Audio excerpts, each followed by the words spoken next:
José Manuel Inocencio Pando Soles was President of Bolivia between October 1899 and August 1904. Born in Luribay, he studied medicine, joined the army during the War of the Pacific against Chile, and later dedicated himself to exploring his country's vast and thinly populated lowland forests. In the 1880s he joined the Liberal Party of Eliodoro Camacho, becoming its leader in 1894.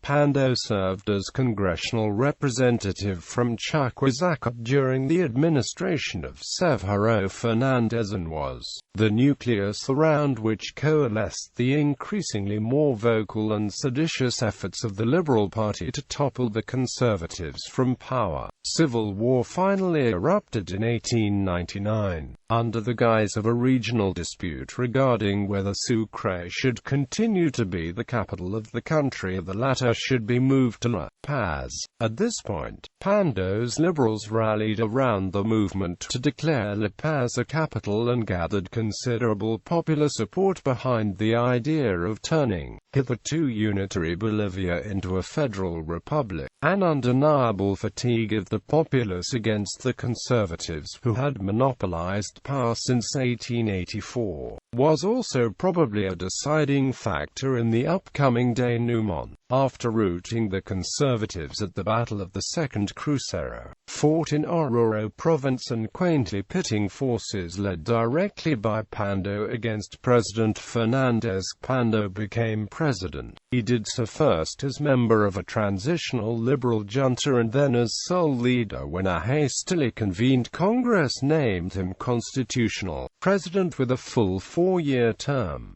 This kicked off a period of 20-plus years of liberal domination in Bolivian politics. Pando's first task was to pacify the country in the wake of the bloody 1899 revolution, which included the repression of the indigenous rural populations of La Paz and Oruro that had been previously mobilized to fight alongside the liberal forces, essentially as useful cannon fodder. This done, the president tackled the thorny issue of determining the national capital and settling the federal issue. At the time, La Paz was clearly the largest and most powerful city in the country, but Sucre had the legal titles and the tradition. Rather deftly, Pando acquiesced to making La Paz the permanent seat of the Bolivian government but retained Sucre's status as the official capital, thus sparing everyone's feelings. Despite the eruption of the brief Acre War against Brazil in 1903, in which Bolivia lost considerable but almost depopulated territory in its northern frontier, Pando's term was as a whole rather peaceful, as he proved to be a popular leader. The main liberal plank was not too different from that of the conservatives in that it was pro-free trade and elitist. On the other hand, some concessions were made to the masses, including the institution of a modest program of education for Indians.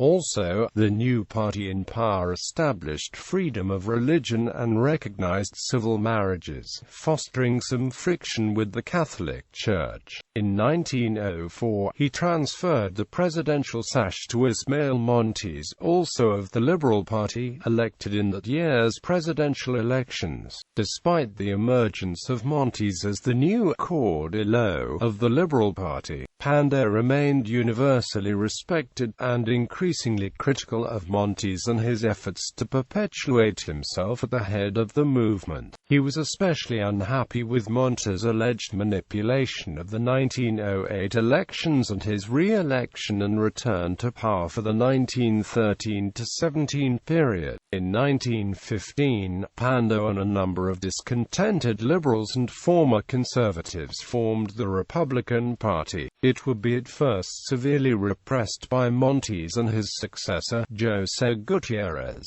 but would eventually come to power in 1920. Pando saw none of this, however, for he was assassinated near La Paz in June 1917. He was 67 years old. His murder was never fully clarified, but it was largely attributed to the governing elites associated with Montes and Gutiérrez, only increasing the appeal of the Republicans.